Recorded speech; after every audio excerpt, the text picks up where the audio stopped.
nội 안녕하십니까? 하나님의 은혜와 평강이 여러분의 삶에 가득하기를 기원합니다. 오늘 우리는 세상을 뒤흔들고 역사의 물줄기를 바꾼 하나의 위대한 선언에 대해 이야기하고자 합니다. 바로 오직 믿음으로 의롭게 된다는 교리, 이신칭의에 대한 여정입니다. 본격적인 이야기에 앞서 잠시 시간을 내어 이 귀한 복음의 메시지를 더 널리 전하는 일에 동참해 주시길 부탁드립니다. 여러분의 구독과 좋아요는 저희에게 큰 힘이 될 뿐만 아니라 더 많은 이들에게 진리의 빛을 전하는 소중한 씨앗이 됩니다. 이 영상을 공유하는 여러분의 손길 위에 하나님의 축복이 함께 하시기를 기도합니다. 최근 저명한 한 교회 역사학자가 이런 말을 하는 것을 들었습니다. 종교개혁은 이제 끝났다. 16세기의 프로테스탄트, 즉 개신교가 탄생하며 벌어졌던 그 치열했던 신학적 전투는 이제 식어버렸고 오직 믿음으로 말미암는 칭의 같은 교리를 두고 더 이상 논쟁할 필요가 없다는 주장이었습니다.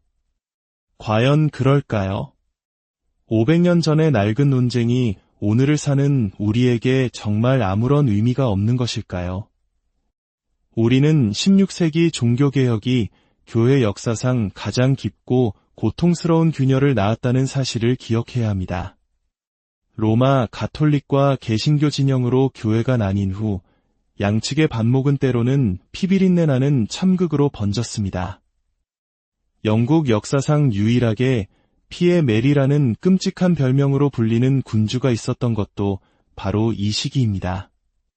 그녀는 잉글랜드를 다시 가톨릭 국가로 되돌리기 위해 수많은 개신교도들을 박해했고 사람들은 고문을 당하고 매를 맞고 화형대 위에서 목숨을 잃었습니다.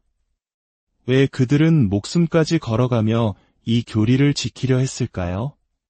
16세기를 살았던 사람들에게 이 문제는 단순히 신학적 견해 차이가 아니었습니다. 그것은 영원한 생명과 직결된 인간의 구원에 관한 가장 중대한 문제였기 때문입니다.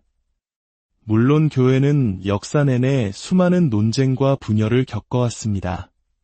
4세기에는 그리스도의 신성을 부정한 아리우스파와의 논쟁이 있었고 이는 교회의 근간이 되는 니케아 신경을 탄생시켰습니다. 5세기에는 단성론과 네스토리우스파 이단과의 싸움 속에서 예수 그리스도의 인성과 신성에 대한 가장 완전한 정의를 내린 칼케돈 신조가 확립되었습니다. 하지만 4세기와 5세기의 이 거대한 신학 논쟁들조차 16세기 종교개혁이 불러온 거대한 파도 앞에서는 그 빛이 발해 보일 정도입니다. 그만큼 종교개혁의 핵심, 이신칭의 교리는 기독교 신앙의 심장을 관통하는 문제였던 것입니다. 종교개혁의 횃불을 든 마르틴 루터에게 이 교리는 교회가 분열되는 한이 있더라도 결코 타협할 수 없는 진리였습니다. 그는 당시 교회가 참된 복음을 전하지 않아 수많은 영혼이 구원의 길에서 멀어지고 있다고 확신했습니다. 오늘날 스위스 제네바에 있는 종교개혁 기념공원에 가면 거대한 벽을 마주하게 됩니다. 그 벽에는 칼뱅, 베자, 루터, 츠빙글리 등 종교개혁가들의 거대한 석상이 서 있고 그 위에는 라틴어로 이런 글귀가 새겨져 있습니다. 포스트 테너브러즈 럭스. 어둠 뒤의 빛. 루터는 복음 그 자체가 중세 후기 교회의 만연한 부패와 인간이 만들어낸 복잡한 의식들 아래 가려져 깊은 어둠 속에 잠겨 있다고 믿었습니다. 그에게 종교개혁이란 다른 무엇도 아닌 바로 이 복음의 본질을 되찾는 작업이었습니다. 어둠 속에 갇힌 복음의 빛을 다시 교회와 성도들의 삶 가운데 비추는 것이 그의 사명이었습니다. 당시 교회는 일반 신자들이 성경을 직접 읽는 것을 금했습니다. 교회의 해석을 거치지 않고 각자 성경을 읽게 되면 수많은 이단과 분파가 생겨나 걷잡을 수 없는 혼란이 올 것이라 경고했습니다. 그리고 그들의 경고처럼 지난 500년간 수많은 개신교 교파들이 생겨났습니다. 루터는 이러한 위험을 몰랐던 것이 아닙니다. 하지만 그는 말했습니다. 복음은 너무나 명백하여 어린아이조차 이해할 수 있다. 그는 복음의 메시지를 사람들로부터 숨기는 것은 용납할 수 없는 죄악이라고 생각했습니다. 모든 사람이 자신의 언어로 된 성경을 읽고, 듣고, 배워서 복음을 깨달아야 한다고 주장했습니다. 그리고 교회의 경고에 이렇게 답했습니다. 만약 그로 인해 죄악의 홍수가 터진다 해도 그리 될지어다. 우리는 여기서 루터라는 한 인간의 내면을 들여다보게 됩니다. 어떻게 그는 당대의 모든 권력과 세상 전체에 맞서 오직 믿음으로 말미암는 칭이라는 교리를 외칠 수 있었을까요? 그는 이 교리에 대해 역사에 길이 남을 유명한 말을 남겼습니다. 이 신칭의는 교회가 서거나 넘어지는 기준이 되는 조항이다. 이 교리를 잃으면 우리는 기독교 자체를 잃는 것이라고 그는 선언했습니다. 이것이 무슨 의미일까요? 만약 오직 믿음으로 의롭게 된다는 교리가 없다면 우리에게는 복음이 없는 것이며 복음이 없다면 교회는 존재 이유를 잃게 된다는 뜻입니다. 교회는 더 이상 교회가 아니라 배교한 집단으로 전락하고 만다는 것입니다. 더 나아가 루터의 이 선언은 교회뿐만 아니라 우리 각자에게 적용됩니다. 이 신칭의는 바로 당신과 내가 하나님 앞에 서거나 넘어지는 기준이 됩니다. 왜냐하면 이 교리야말로 내가 어떻게 하여야 구원을 받으리이까? 라는 인류의 가장 근본적인 질문에 대한 유일한 답이기 때문입니다. 인간이 가진 가장 큰 문제는 이것입니다. 하나님은 거룩하시고 의로우시며 공의로우십니다. 하지만 우리는 그렇지 않습니다. 그렇다면 질문은 이것으로 기결됩니다. 불의한 내가 어떻게 거룩하신 창조주와 올바른 관계를 맺을 수 있는가? 많은 사람들은 이 문제를 심각하게 생각하지 않습니다. 하나님을 그저 우리의 모든 요구를 들어주시는 자비로운 분으로만 생각하며 그 무한한 자비로 모든 사람의 죄를 일방적으로 용서해 주실 것이라고 막연히 기대합니다. 하나님은 전능하시니 그저 손을 한번 휘저으며 너희는 모두 구원받았다, 용서받았다 라고 선언하실 수 있지 않느냐고 생각할 수도 있습니다. 하지만 하나님은 그렇게 하실 수 없습니다. 더 정확히 말하면 그렇게 하지 않으십니다. 왜냐하면 하나님은 의로우시기 때문입니다. 만약 하나님께서 아무런 대가 없이 죄를 용서하신다면 그것은 하나님 자신의 의로움을 스스로 부정하는 행위가 됩니다. 그래서 사도 바울은 로마서에서 이렇게 말씀합니다.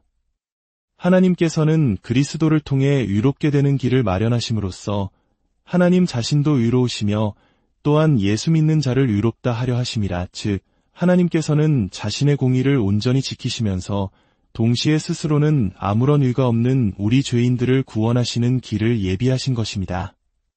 종교개혁가 장 칼뱅은 루터의 평가에 덧붙여 칭의 교리는 모든 것이 회전하는 경첩과 같다고 말했습니다.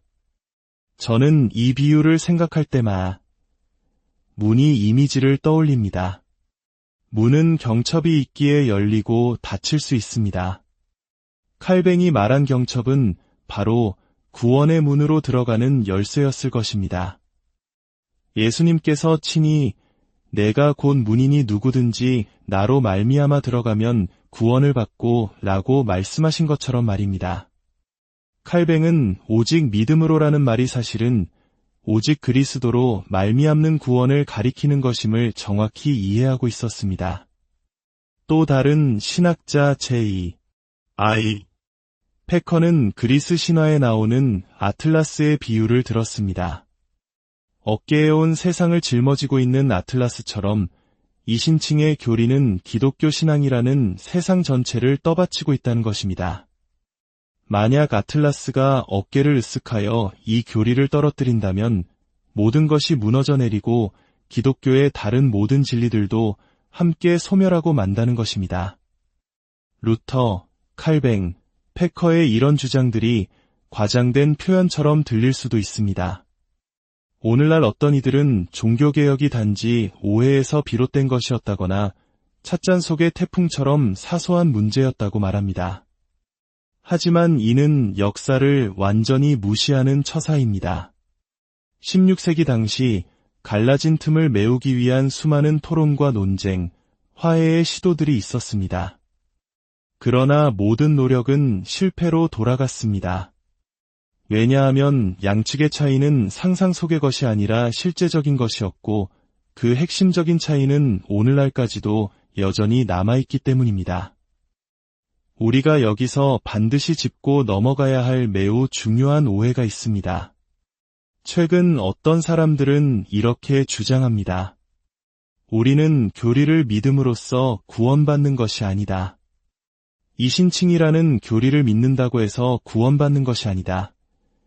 지난 수십 년간의 제3과 가르침 속에서 단 한 번도 개혁주의 신학자가 당신은 이신칭의 교리를 믿음으로써 구원받습니다. 라고 말하는 것을 들어본 적이 없습니다. 만약 그런 주장이 있다면 그 주장을 가장 강력하게 반박하는 것이 바로 이신칭의 교리 그 자체입니다. 왜냐하면 오직 믿음으로 말미암는 칭이라는 교리는 오직 그리스도를 믿는 믿음 외에 다른 어떤 것으로도 구원받을 수 있다는 가능성을 원천적으로 차단하기 때문입니다. 우리를 구원하는 것은 교리가 아닙니다.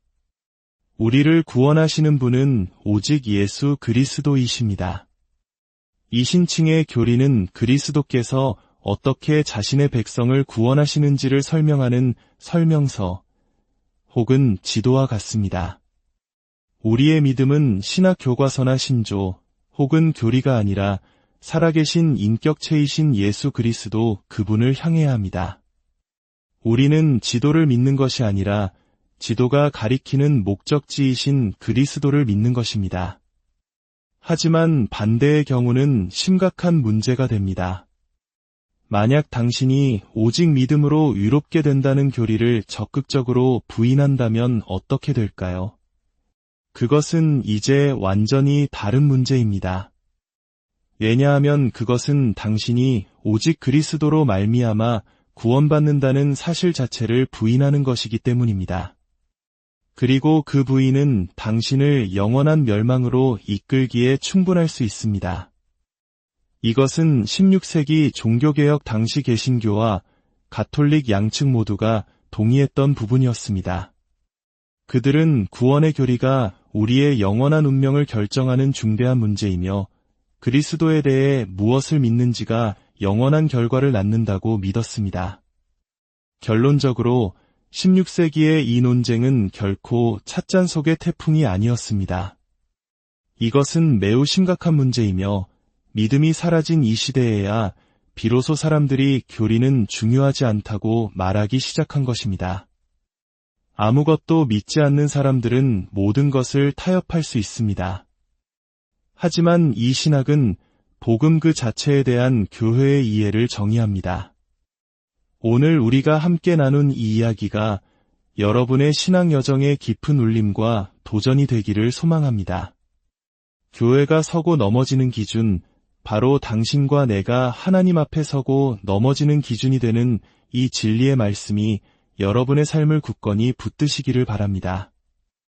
주 예수 그리스도의 은혜와 하나님의 사랑과 성령의 교통하심이 여러분 모두와 함께 하시기